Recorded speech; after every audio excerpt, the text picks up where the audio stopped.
السلام عليكم ورحمة الله وبركاته. كم جرتن كبجمتودا في جالتمتوني هردفتوني برسيسا ورماب. الحمد لله يعني ناقكوت ناقيني كي خنجال الله هنك بجادا بك جرتن مرس ناقو. دعوتوتن كي فيديو أرنا كنا كيسة حالة فيروسي غرغرادا جوالا كيسن كيسا بلسو دندسن نسم برسيس. فيروسي غرغرادا كنا سوس نم بيكن جوالا كيسن رت بوي جوالا كيسن كيسة جرو.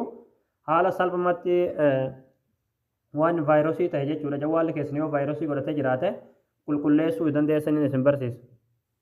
Egaa daawwattootaan kiyya gama barumsaatiin darbuun duratti warroonni YouTube chaanaala keenya faarootaa tan baga nagaan dhuftan jechaa barumsa dabalataa argachuudhaaf chaanaala keenya sabiskiraayib godhachuun dirqamadha.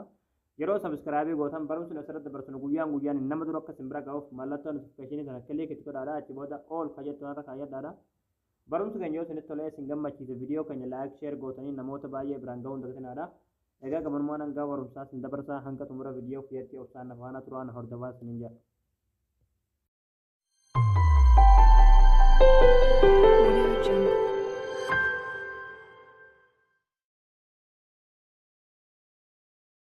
Hayya daawwattootaan kiyyaa vaayirasii gargaraadhaa kan jawwaala keessanirra jiru ofirraa balleessuudhaaf jawwaala keessan qulqulleessuudhaaf aappii tokko isin barbaachisa. Aappii kanaas pilaastoorii keessaa kan argattanii aappii buufachuudhaaf pilaastoorii keessan argattanii achi booda bakka sarchii kanarratti jechuudha waan booster jettanii barreessitanii aappiin kun osoo kana jechuudha. Aappiin kun aappii hedduu tokko bareedaa ta'edha jechuudha. Haga ammatti nama miliyoona 100 olii kan daawuloodii godhate jechuudha. Aappii ajaa'ibaati jechuudha. Vaayirasii gargaraadhaa kan bilbila keessan keessaa isiniif qulqulleessudha jechuudha aappiin kun. Yeroo buufattan ofirratti kilik ni gootu. Achi booda aappiin haala kanaan isiniif fida. Yeroo haala kanaan isiniif fide asitti raayitii guutaniituma achi booda startii kilik gootu. Achi booda haala kanaan qulqulleessa jechuudha. Vaayirasii gargaraadhaa kan jawwaala keessan keessa jiru. Waan hunda keessaa jechuudha. Zaakirarraa je'ii, bilbila keessanirraa je'ii. Hundumaa vaayiresoota gargaraadhaa jechuudha. Hundumaa ni balleessa jechuudha. Achi booda asirratti kilik gootu. Achi booda haala kanaan qulqulleessa jechuudha. Akkuma asirratti margaa jirtan kanaan jechuudha isin galee.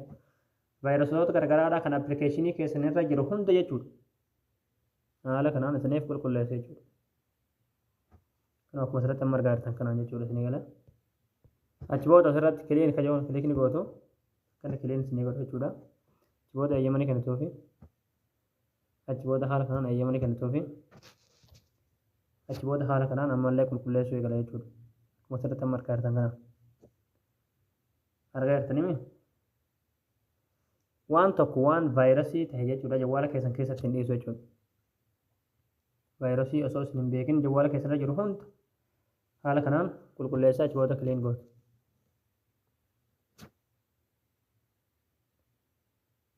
Haala kanaan jechuudha kan inni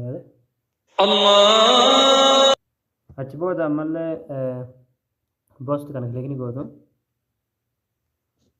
Kunillee haala kanaan qulqulleessuu eegala hundumaa jechuudha.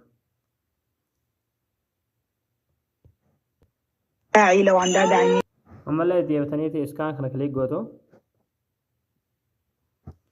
Kunillee haala kanaan hundumaa qulqulleessa jechuudha. Akkuma asirratti margaa jirtan kana qulqulleessaa jira jechuudha. Ammallee deebitanii asirratti kilik ni gootu.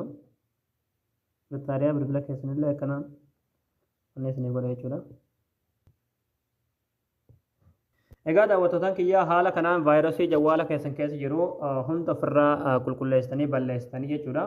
Jawwaala keessan akka ajaa'ibaatti akka inni saffisa olaanaadhaan yeroo fayyadamtan isin gargaarutti fayyadamuu dandeessan jechuudha isin galee. Jawwaala keessanillee amma booda waan vaayirasii keessaa balleessitaniif jechuudha saffisa olaanaa taheen yeroo isin waan hunda tuttuttanii yookiin seentanii ilaaltan jechuudha akka ajaa'ibatti isin faana deema jechuudha yookiin isin jala hin allagu jechuudha isin galee. Haala kanaan bilbila keessan qulqulleeffachuu dandeessanii jechuudha. Egaa daawwattootaan kiyyaa isin galee yeetiin abdii qabaa barnoonni keenya kanarraa asirratti raawwataa barumsa dabalataa argachuudhaaf viidiyoo keenya namni baay'een argee kan fayyadamu laayik sheer gootanii namoota baay'ee biraan ga'uun dirqamadha. Barumsa birootiin naga walitti deebinutti waan hordoftaniif galatooma.